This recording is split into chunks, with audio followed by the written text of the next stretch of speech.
मंडळी, आजच्या डिजिटल युगात डेटिंग ॲप्समुळे नवीन लोकांना भेटणं आणि नातेसंबंध निर्माण करणं अत्यंत सोपं झालंय. अनेक लोक मैत्री किंवा प्रेम शोधण्यासाठी या प्लॅटफॉर्म्सचा वापर करतात. गप्पा सुरू होतात, ओळखी वाढतात आणि काही वेळातच एक कनेक्शन तयार झाल्यासारखं वाटतं. पण या सोयीसोबतच एक मोठा धोका देखील येतो, तो म्हणजे डेटिंग ॲप घोटाळ्यांचा. अनेक फसवणूक करणारे लोक आधी आकर्षक बनावट प्रोफाईल तयार करतात, हळूहळू समोरच्या व्यक्तींचा विश्वास जिंकतात आणि मग त्यांच्या भावनांचा गैरफायदा घेत पैसे किंवा वैयक्तिक माहिती उकळतात. असाच एक धक्कादायक प्रकार आता मुंबईतून समोर आलाय. डेटिंग ॲपवरून ओळख वाढवली, मग भेट ठरवली आणि त्या भेटीतच समोरच्या व्यक्तीला जाळ्यात ओढलं. सगळं काही नॉर्मल डेटसारखं सुरू होतं, पण काही वेळातच परिस्थिती बदलली आणि हजारो रुपयांचं बिल समोर ठेवलं गेलं. पोलीस तपासानुसार हा प्रकार फक्त दोन व्यक्तींमधील साधी डेट नसून एक संघटित रॅकेट असल्याचं समोर आलंय. म्हणजेच ही सगळी प्रक्रिया आधीपासून प्लॅन केलेली असते आणि प्रत्येक पाऊल विचारपूर्वक उचललं जातं. म्हणूनच नेमकं हे प्रकरण काय आहे, हा डेटिंग स्कॅम कसा चालतो आणि तुम्ही अशा सापळ्यात अडकू नये यासाठी काय काळजी घ्यायला हवी, याचीच माहिती सांगणारा हा व्हिडिओ.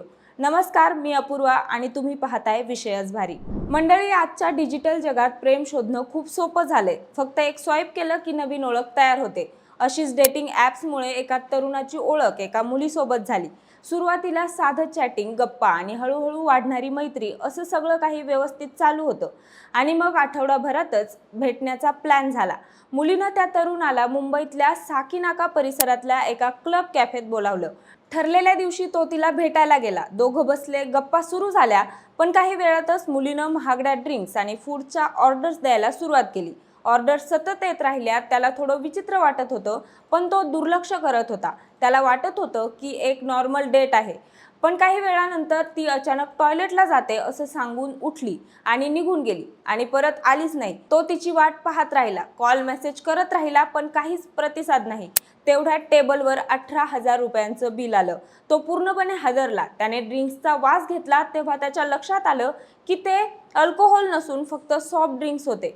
त्याने कॅफे मॅनेजरला सांगण्याचा प्रयत्न केला, पण त्याचं कोणी ऐकलं नाही. उलट बाउन्सर्स आणि स्टाफ त्याच्यावर बिल भरण्याचा दबाव टाकू लागले.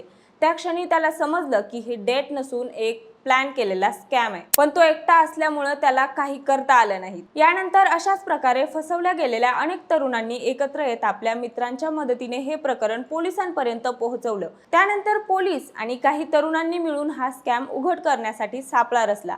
काही तरुणांनी डेटिंग ॲपवर खोट्या आयडी तयार केल्या, सबस्क्रिप्शन घेऊन मुलींशी संवाद साधला. त्यातील एका तरुणाची एका मुलीशी ओळख झाली. काही दिवस संवाद झाल्यानंतर त्या मुलीनं पुन्हा साकीनाका परिसरात भेटण्याचा प्रस्ताव दिला. त्या तरुणाने वांद्रे येथे भेटू असं सुचवलं, पण मुलीनं आग्रह धरत साकीनाक्यातच बोलावलं, कारण तिथं चांगलं जेवण मिळतं असं ती म्हणाली. त्यावेळी मात्र सगळं पोलिसांच्या देखरेखीखाली सुरू होतं. त्या तरुणाने आधीच पोलिसांना माहिती दिली होती. पोलिसांनी पथक तैनात केलं आणि संशयितांवर लक्ष ठेवायला सुरुवात केली. ठरल्याप्रमाणे भेट झाली. मुलीनं त्याला एका क्लब कॅफेत नेलं. गप्पा सुरू झाल्या. वेटरने मुलीच्या हातात मेन्यू दिला आणि नेहमीप्रमाणे महागड्या ड्रिंक्स आणि खाद्यपदार्थांची ऑर्डर झाली. काही वेळानंतर मुलगी पुन्हा टॉयलेटला जाते असं सांगून उठली आणि गायब झाली. बिल आलं. तरुणाने मॅनेजरला प्रश्न विचारले, पण पुन्हा त्याच्यावर बिल भरण्याचा दबाव टाकण्यात आला आणि त्या क्षणी पोलिसांनी छापा टाकला. पंच आणि साक्षीदारांच्या उपस्थितीत कॅफेमधील संबंधितांना ताब्यात घेण्यात आलं आणि पोलिसांनी त्यांच्यावर कलम 308 खंडणी आणि 318 फसवणूक तसेच BNS आणि IT ॲक्ट अंतर्गत गुन्हे दाखल केले आहेत. दरम्यान या तपासात धक्कादायक माहिती समोर आली आहे. या रॅकेटमध्ये फक्त मुलीच नव्हत्या, तर कॅफे मॅनेजर, कर्मचारी, बाउन्सर्स आणि ऑपरेटर सगळे मिळून काम करत होते. ग्राहकांना डेटिंग ॲपवर ओळख करून ठराविक कॅफेत बोलावलं जायचं. महागड्या ऑर्डर्स देऊन मुलगी गायब व्हायची आणि ग्राहकांकडून जबरदस्तीने पैसे वसूल केले जायचे. एवढंच नाही तर या छाप्यात पोलिसांना कॅफेमध्ये वेगवेगळ्या केबिनमध्ये अनेक जोडपी बसलेली दिसली. काही महिलांच्या मोबाईलमध्ये डेटिंग ॲपवरील चॅटचे पुरावेही सापडले.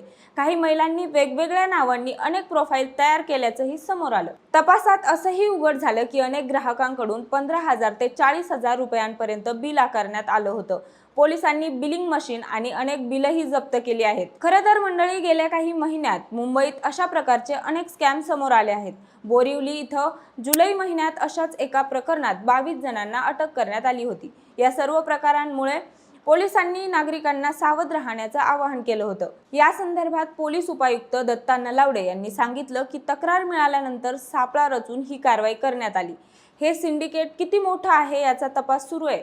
सध्या आरोपी पोलीस कोठडीत असून त्यांची सखोल चौकशी सुरू आहे। अटक करण्यात आलेल्या आरोपी आणि त्यांच्या वकिलांशी संपर्क साधण्याचा प्रयत्न करण्यात आला, मात्र त्यांच्याशी संपर्क होऊ शकला नाही। संपर्क झाल्यास पुढील माहिती अपडेट करण्यात येईल। पण मंडळी, या सगळ्यातून एक गोष्ट शिकण्यासारखी आहे, ती म्हणजे आजच्या या डिजिटल आणि एआयच्या युगात डेटिंग ॲप्स वापरणं जितकं सोपं झालंय तितकंच धोकादायकही ठरू शकतं। कारण प्रत्येक प्रोफाईल खरं असेलच असं नाही। अनेक वेळा समोरचं अकाउंट बनावट असू शकतं, बॉटवर चालणारं असू शकतं किंवा अगदी डीपफेक तंत्रज्ञानाचा वापर करून तयार केलेलंही असू शकतं। म्हणूनच काही गोष्टी कायम लक्षात ठेवा। अनोळखी व्यक्तींशी कधीही आपली वैयक्तिक माहिती, फोटो, व्हिडिओ किंवा बँकिंग डिटेल्स शेअर करू नका। कोणी अचानक पैसे मागत असेल, OTP विचारत असेल किंवा कुठली गुंतवणुकीची ऑफर देत असेल तर लगेच सावध व्हा।